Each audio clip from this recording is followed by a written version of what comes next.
السلام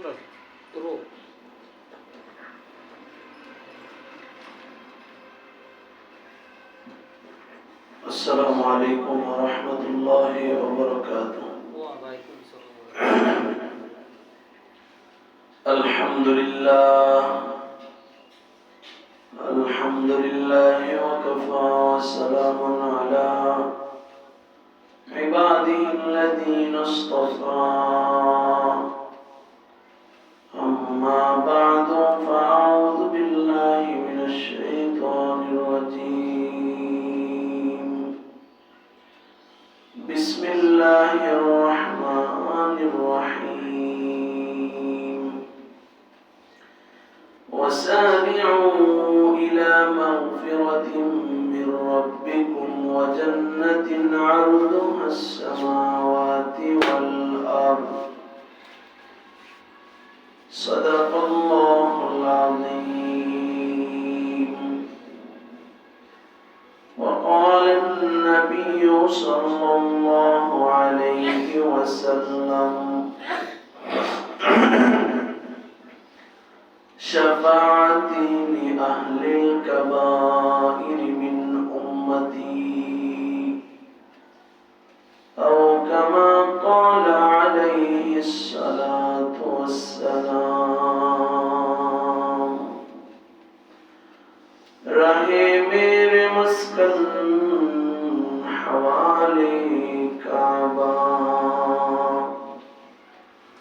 بنے میرے مدفن دیارِ مدینہ، بلغ العلا بکمالہ، کشف الدجا بجمالہ، حسنت جمیع خصالہ، صلوا علیہ وآلہ۔ আলহামদুলিল্লাহ, আল্লাহ তাআলা দরবারে শুকর যে আল্লাহ তাআলা আমাদেরকে দয়া করে মায়া করে ভালোবেসে রহমতি বরকতি জান্নাতের টুকরা বাগানে আল্লাহ তাআলার ঘর মসজিদে আগে আগে আসার বসার দাবি কিছু কথা এই শুক্রবার দিন শোনার এবং শোনানোর তৌফিক দান করেছেন। আল্লাহ তাআলা আমাদেরকে মাগফিরাতের শেষ শুক্রবারে আল্লাহ তাআলা বসার তৌফিক দিয়েছেন। এজন্য অন্তর থেকে কালিমাত শুকর আদায় করি আলহামদুলিল্লাহ। গত সপ্তাহ আমি আলোচনা করতেছিলাম শেষ পর্যায়ে সাদকাতুল ফিতর। যে মানুষটার কাছে ঈদের দিন রাত্রে এবং ঈদের দিন নিজের খাবার দাবারের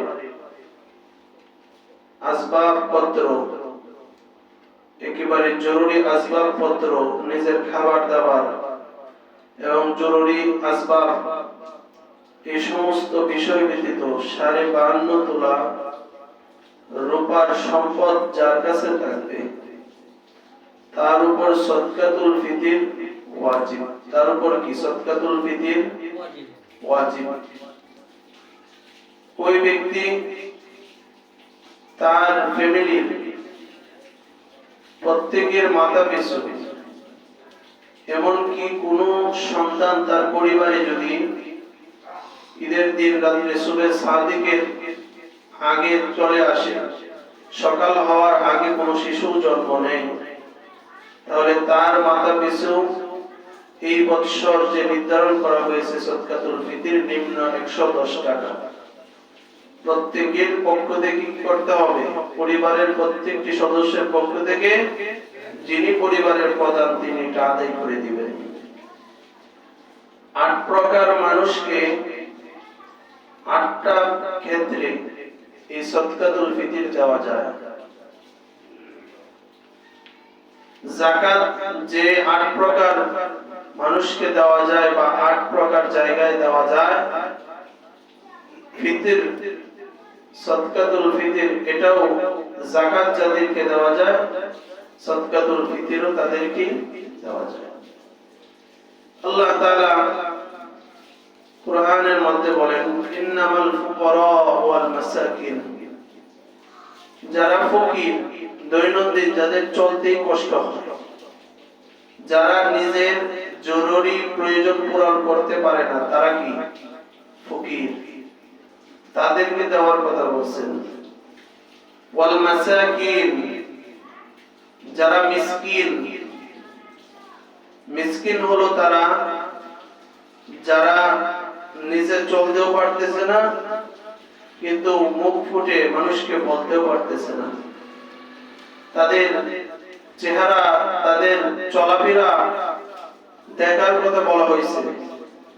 যারা নিজের কষ্ট বলে না, কিন্তু আমাদেরকে বোঝার কথা বলা হয়েছে, তোমরা বুঝো কে কষ্ট করতেছে। ওয়াল আমিলিনা আলাইহা, এটা আমাদের এখন আর দরকার হয় না, যারা এই সাদকাতুল ফিতর বা যাকাত তোলার কাজে নিয়োজিত থাকে রাষ্ট্রীয়ভাবে, যেহেতু এটা মুসলিম রাষ্ট্র না, এটা প্রয়োজন নাই এই দেশে। ওয়াল মুআল্লাফাতি কুলুবুহুম, এবং একজন নতুন মুসলমান হইলে তাকে সন্তুষ্ট করার জন্য, সে যেন টাকা পয়সার কারণে তেমন কোনো কষ্ট করতে না হয়, এর জন্য মুসলিমকেও এই সাদকাতুল ফিতর দেওয়া যায়। ওয়া ফির রিকাবি ওয়াল গামিরিন ওয়া ফি সাবিলিল্লাহি ওয়া বিস সাবিল, এবং আল্লাহর রাস্তায় ব্যয় করা, এবং যারা আল্লাহর রাস্তায় সময় কাটায় তাদের কাছে ব্যয় করা।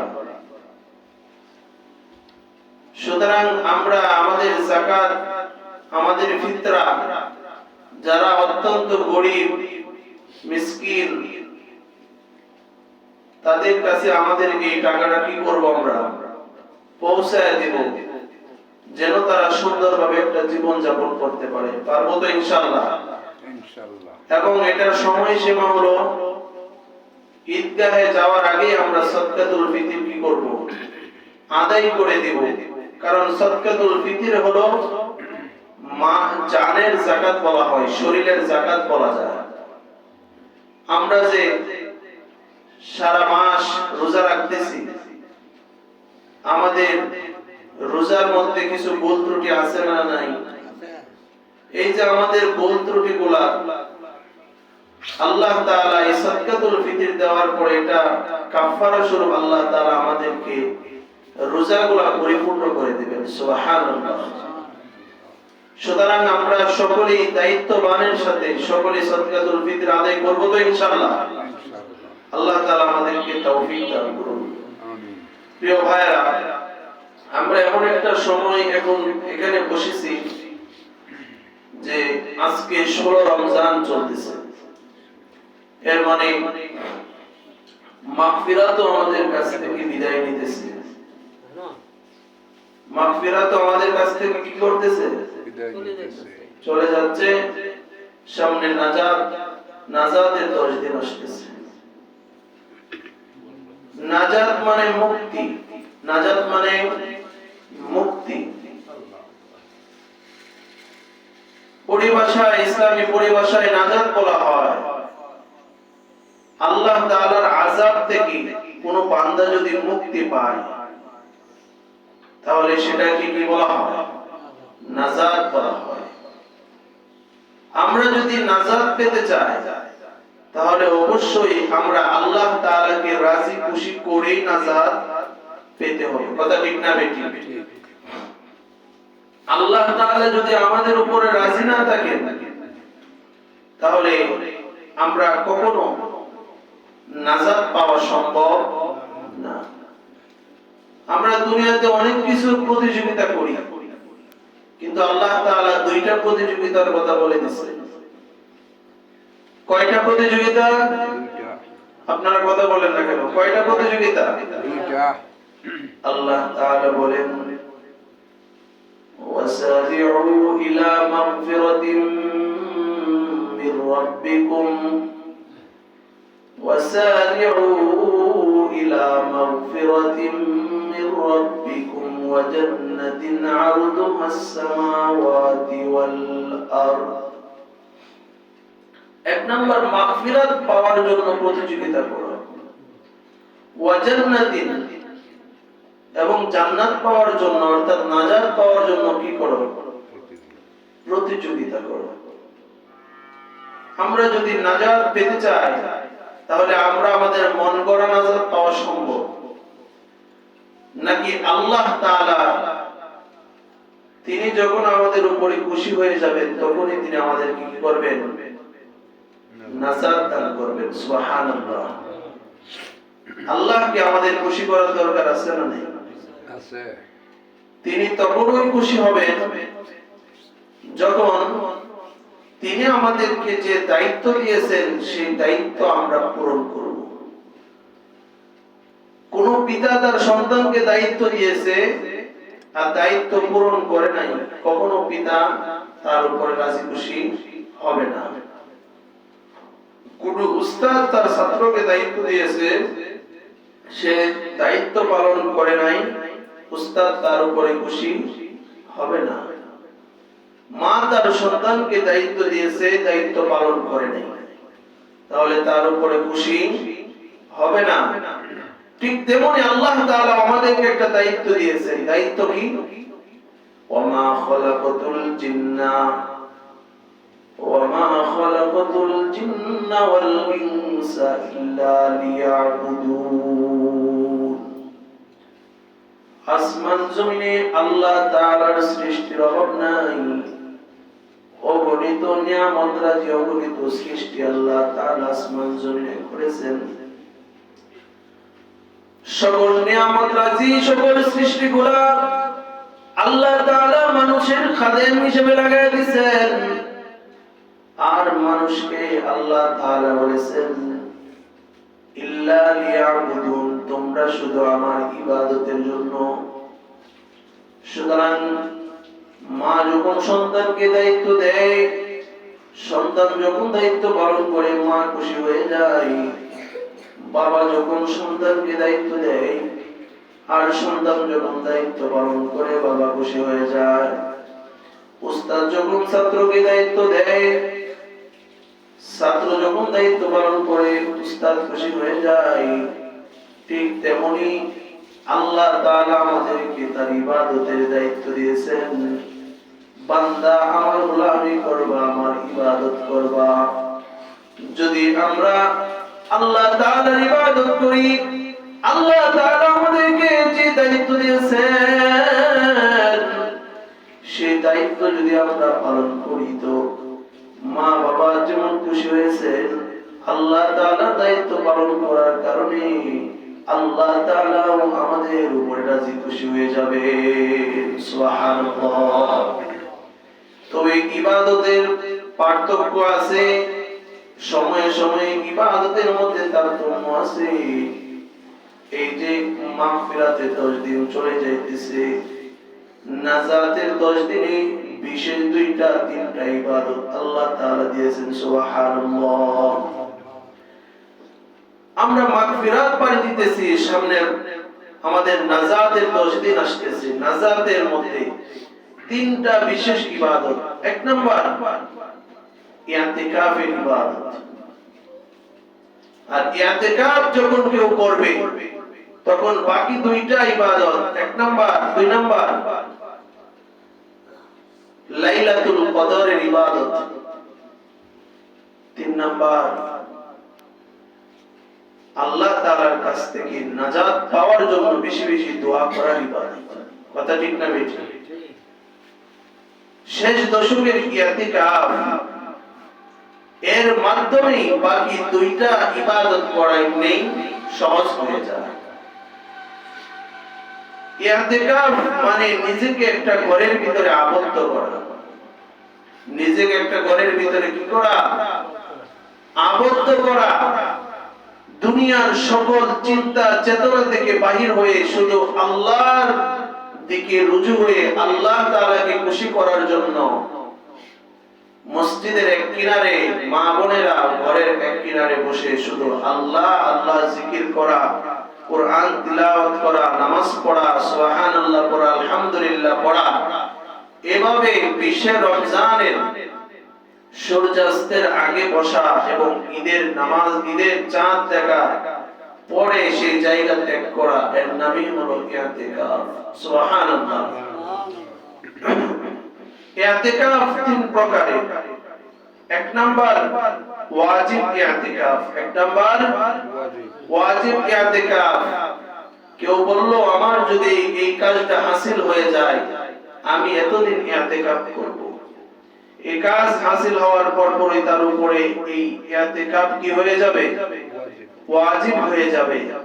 তো এর পরই সে যেন এই ইতিকাফটা আদায় করে নেয়। যদি আদায় না করে আর মৃত্যুবরণ করে তাহলে সে একটা ওয়াজিব পূরণ না করে মৃত্যুবরণ করলো। কথা ঠিক না বেঠিক? দুই নাম্বার ইতিকাফ সুন্নতে মুআক্কাদা আলাল কিফায়া। তিন নাম্বার হলো নফল ইতিকাফ। যে কোন সময় ইচ্ছা হইল, এমন কি মসজিদে ঢোকার সময় কেউ যদি বলল নাওয়াইতু সুন্নাতাল ইতিকাফ, আমি ইতিকাফের নিয়ত করলাম, এটাও তার জন্য একটা নির্দিষ্ট সময়, অল্প সময়ের ইতিকাফ হয়ে গেল। সুবহানাল্লাহ। আর দ্বিতীয় বিষয় সুন্নতে মুআক্কাদা আলাল কিফায়া, রমজানের শেষ দশকে ইতিকাফ। রমজানের শেষ দশকে পুরা মহল্লা থেকে একজন যদি বসে যায় সকলের হক আদায় হয়ে যায়। সুবহানাল্লাহ। আর একজনও যদি না বসে সকলেই কি হয়ে যায়? গুনাহগার হয়ে যায়। তো এখন আমাদের চিন্তা চেতনা কি থাকার দরকার? যে একজন বসলেই হলো, নাকি আমাদের সকলেরই বসা দরকার? কথা বলেন না, সকলেরই কি বসা দরকার? কেন সকলের বসা দরকার? কারণ ইতিকাফের মধ্যে এত ফাজাইল বর্ণিত আছে যা অন্য কোনো কিছুর মধ্যে নেই। সুবহানাল্লাহ। ইতিকাফের মধ্যে এত ফাজাইল বর্ণিত আছে যা অন্য নফল কাজের মধ্যে, সুন্নতের মধ্যে এত বেশি পাওয়া যায় না। এত ফজিলত দিয়েছেন। ইতিকাফ সোজা কথায় বলতে গেলে আল্লাহ তাআলার নিকটবর্তী হওয়ার অন্যতম একটা আমল। সুবহানাল্লাহ। বান্দা অথবা আল্লাহর কোন বান্দি যখন নিজ একটা ছোট্ট ঘরের মধ্যে অথবা মসজিদের কিনারে বসে আল্লাহকে ডাকে, আল্লাহ আল্লাহ আল্লাহ আল্লাহ, আল্লাহ তাআলা বলে وَإِذَا سَأَلَكَ عِبَادِي عَنِّي فَإِنِّي قَرِيبٌ। বান্দা আমি তোমার নিকটে আছি। বান্দা যখন আল্লাহকে ডাকে আল্লাহু আল্লাহ, সকল মানুষ ঘুমের মধ্যে থাকে, বান্দা গভীর রাতে আল্লাহর ঘরে শুয়ে, অথবা আমার কোন মা বোন যদি নিজের ঘরের এক কিনারে দাঁড়ায় আল্লাহকে ডাকে, আল্লাহ বলে ওয়াইদা সালাকা ইবাদি আন্নী ফাইন্নী করিব। সরকার, ও সরকার, তোমাকে মানুষ জিজ্ঞাসা করে আল্লাহ কোথায় আছে, তুমি বলে দাও ওয়াইদা সালাকা ইবাদি আন্নী ফাইন্নী করিব, আমি বান্দার খুব নিকটবর্তী আছি। সুবহানাল্লাহ। উজিবু দাওয়াতাদ দাঈ ইযা দাআন। বান্দা যখন কোনো কিছু চাইবে তো বান্দার মনের নেক মাকাসাদ আমি পূরণ করে নিব। সুবহানাল্লাহ। এটা তখনই হবে যখন মহা ভালোবাসা, মহান প্রেম আল্লাহ তাআলার সাথে সম্পৃক্ত হবে। আর যে ইতিকাফের জন্য নিজের পরিবার পরিজন, আত্মীয় স্বজন, পাড়া প্রতিবেশীকে ছেড়ে একটা কিনারে বসবে, তখন অবশ্যই তার মেজাজের মধ্যে আল্লাহই থাকবে। সুবহানাল্লাহ। তার মেজাজে নবীর সুন্নাত থাকবে, তার মেজাজের মধ্যে আল্লাহ এবং আল্লাহর রাসূলের ভালোবাসাই থাকবে। কথা ঠিক না বেঠিক? প্রিয় ভাইরা, কেউ যদি ইতিকাফ করে একদিন, কয়দিন আপনারা ঘুমাইতেছেন? কয়দিন? একদিন যদি কেউ ইতিকাফ করে তাহলে আল্লাহ তাআলা 3 খন্দক পরিমাণ জাহান্নামকে তার থেকে দূর করে দিবেন। সুবহানাল্লাহ। তার থেকে 3 খন্দক পরিমাণ জাহান্নামকে তার থেকে দূরে সরিয়ে দিবেন। এক খন্দক হলো দুনিয়ার পূর্ব থেকে পশ্চিম পর্যন্ত বা জমিন থেকে আসমান পর্যন্ত যে দূরত্ব আছে, এক খন্দকের পরিমাণ হলো এমন। সুতরাং 3 দিয়ে 10 দিয়ে গুণ দেন, দেখেন 30 খন্দক কেউ যদি রমজানের শেষ দশকে ইতিকাফ করে, 30 খন্দক পরিমাণ জাহান্নাম থেকে তার দূরত্ব তৈরি হয়ে যাবে। সুবহানাল্লাহ। সে যেখানে থাকবে তার চেয়ে 30 খন্দক পরিমাণ দূরত্বে জাহান্নাম থাকবে। জাহান্নামের কোনো আশেপাশে তার থাকতে হবে না। সুবহানাল্লাহ। 30 খন্দক মানে দুনিয়া থেকে আসমান পর্যন্ত বা দুনিয়ার পূর্ব থেকে পশ্চিম পর্যন্ত যে দূরত্ব আছে, এই পরিমাণ দূরত্ব 30 গুণ হবে এবং সেই পরিমাণ দূরত্ব থাকবে তার এবং জাহান্নামের মধ্যে। সুবহানাল্লাহ। সুতরাং সেই ইতিকাফ আমাদের জিন্দেগিতে দরকার আছে না নাই? কেউ যদি ইতিকাফ করে তাহলে তার জিন্দেগির সবচেয়ে বড় আরেকটা পাওয়া হলো লাইলাতুল কদর সে পাবে। নবী করিম সাল্লাল্লাহু আলাইহি ওয়াসাল্লাম দ্বিতীয় হিজরি শাবান মাসে যখন আল্লাহ তাআলা কিবলা পরিবর্তন করে দিলেন, সুবহানাল্লাহ, আল্লাহ তাআলা বাইতুল মাকদাস থেকে মক্কা মুকাররমাকে কিবলা করে দিলেন। অতঃপর কিছুদিন পরে আল্লাহ তাআলা রমজানের আয়াত নাযিল করেন। সরকারি দোয়ার নবী মুহাম্মদুর রাসূলুল্লাহ সাল্লাল্লাহু আলাইহি ওয়াসাল্লাম দ্বিতীয় হিজরিতে এবং সকল সাহাবায়ে কেরাম রমজানের সত্ত্বেও রমজান বদরের যুদ্ধ থাকার কারণে দ্বিতীয় হিজরিতে তারা নিয়মিত ইতিকাফ করতে পারে নাই। কিন্তু তৃতীয় হিজরি থেকে নবী করিম সাল্লাল্লাহু আলাইহি ওয়াসাল্লাম ইতিকাফ শুরু করে দিয়েছেন। সুবহানাল্লাহ। তৃতীয় হিজরিতে লাইলাতুল কদরকে তালাশ করার জন্য, যদিও লাইলাতুল কদর সরকারি দোয়ার নবীকে জানানো হয়েছিল কোন দিন রাতে, কিন্তু মানুষের ঝগড়ার কারণে মানুষের ফায়দা হয় না, ক্ষতি হয়। কথা ঠিক না বেঠিক?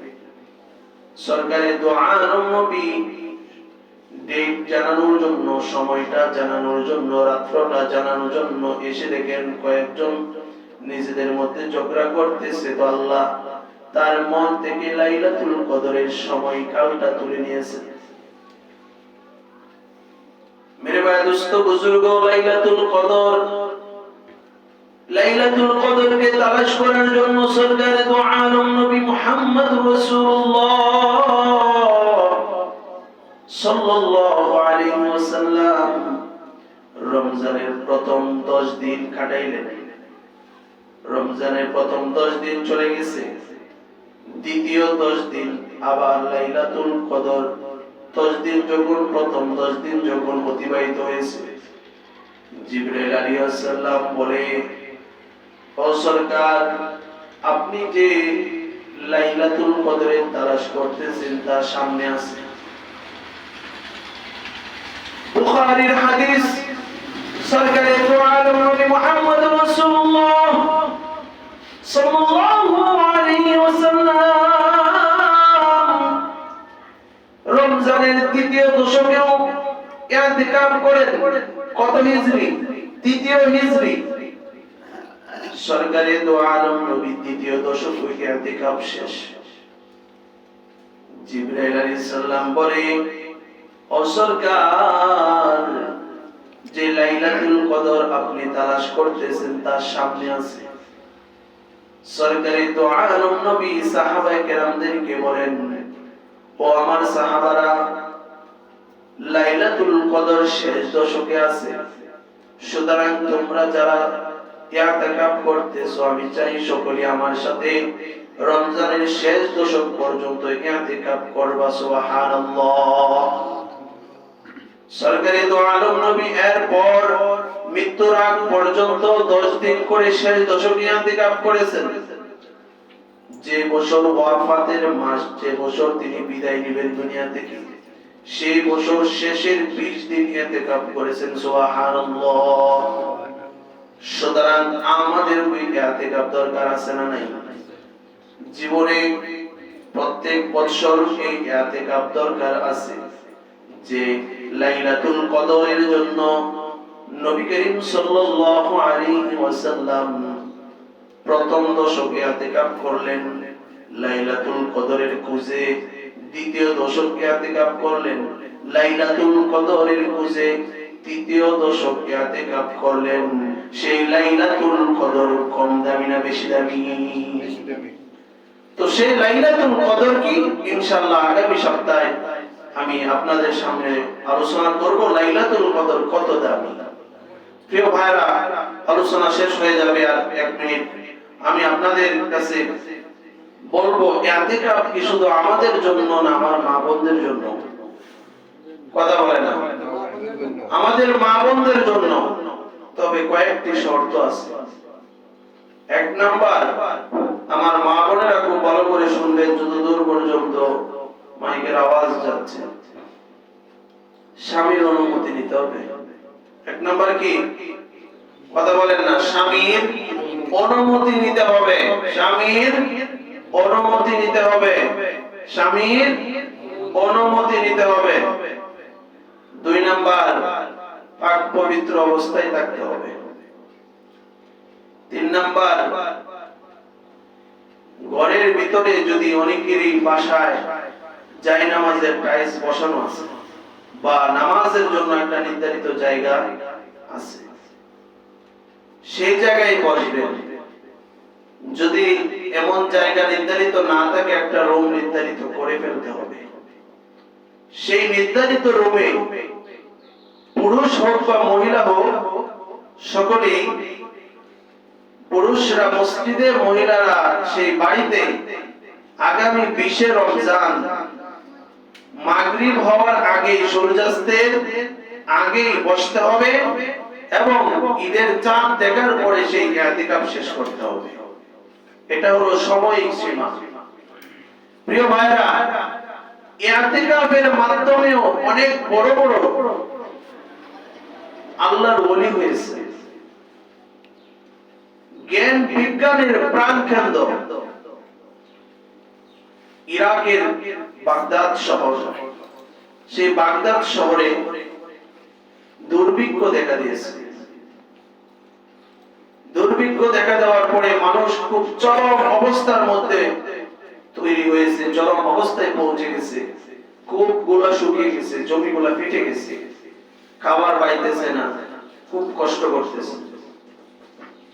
সেই সময় ইতিকাফে বসেছিল এক মহিষী নারী, আল্লাহ তাআলার খুব প্রিয় বান্দী। তার কাছে কয়েকজন এসেছে, আপনি দোয়া করেন যেন আমাদের এই সমস্যা কেটে যায়। তিনি সিজদায় পড়ে সেই মহিলা আল্লাহ তাআলার কাছে দোয়া করেছেন, আল্লাহ এই সমস্যা থেকে তাদেরকে মুক্তি দান করো। ওয়াকিয়া বর্ণনা আছে কিতাবের মধ্যে, বলা হয়েছে সিজদায় থাকা অবস্থায় কঠিন রৌদ্র, কঠিন আবহাওয়া থেকে মাগরিব যখন হয়েছে আর আমি যখন সিজদায় পড়েছি আল্লাহ তাআলার, কঠিন গরমের ভিতরে সিজদায় থাকা অবস্থায় দুনিয়ার মেঘের আচ্ছন্ন, মেঘের শ্বাস তৈরি হয়ে গেছে। সুবহানাল্লাহ। আমি যখন দোয়া করে ইতিকাফ থেকে বাহির হয়েছি, সঙ্গে সঙ্গে দেখলাম প্রবল বেগে বৃষ্টি শুরু হয়েছে। ফাঁকা জমিনগুলা ফসল মারা যাচ্ছে, এমন ফসলগুলাও আবার তরতাজা হয়ে গেছে। সুবহানাল্লাহ। প্রিয় ভাইরা, আমাদের মা বোনেরা তারা সারা বছর সংসার সামলায়, সন্তানাদি সামলায়, অনেক কষ্ট, কিন্তু তারা ইতিকাফে বসার বড় অবদান থাকবে একজন পুরুষের। একজন পুরুষ যদি তার আহলিয়াকে, তার মেয়েকে, তার মাকে সুবিধা করে দেয়, তখনই তারা ইতিকাফ করা সহজ হয়ে যাবে। কথা ঠিক না বেটি? এবং তারা যখন বুজুর্গ হবে, তারা যখন আল্লাহ ওয়ালা হবে, তখন আপনার জিন্দেগিও সুন্দর হবে। আর যে সমস্ত মহিলারা, যে সমস্ত মেয়েরা দুনিয়া ওয়ালা হয়, তাদের সাথে যারা সংসার করতেছে, তাদের জীবনও তেজপাতা হয়ে যায়, তাদের জীবনও কষ্ট হয়। কারণ এটাই স্বাভাবিক যে যে প্রক্রিয়ায় থাকুক, যে সিস্টেমে থাকুক, যে সেক্টরে থাকুক, আল্লাহর ভয় যদি কারো ভিতরে না থাকে, তারে দিয়ে দুনিয়ায় ভালো কাজ হওয়া অসম্ভব। আর যখন একটা মহিলা, আপনার বোন, আপনার স্ত্রী, আপনার মা 10 দিন ইতিকাফ করবে, তার মনের ভিতরে ইনশাআল্লাহ অবশ্যই আল্লাহ একটা পরিবর্তন দান করবে। এজন্য এর ভূমিকা আপনারাই রাখতে পারবেন। আপনারাও ইনশাআল্লাহ চেষ্টা করবেন তো ইনশাআল্লাহ। আল্লাহ তাআলা আমাদেরকে শেষ দশকে ইতিকাফ করার মতো মন মানসিকতা আল্লাহ তাআলা আমাদেরকে তৈরি করে দেন। সকলে পড়ে আমিন। আমিন। ইনশাআল্লাহ আগামী সপ্তাহে লাইলাতুল কদর সম্পর্কে গুরুত্বপূর্ণ আলোচনা হবে। ওয়া আখিরু দাওয়ানা আলহামদুলিল্লাহি রাব্বিল আলামিন। আসসালামু আলাইকুম ওয়া রাহমাতুল্লাহি ওয়া বারাকাতুহু।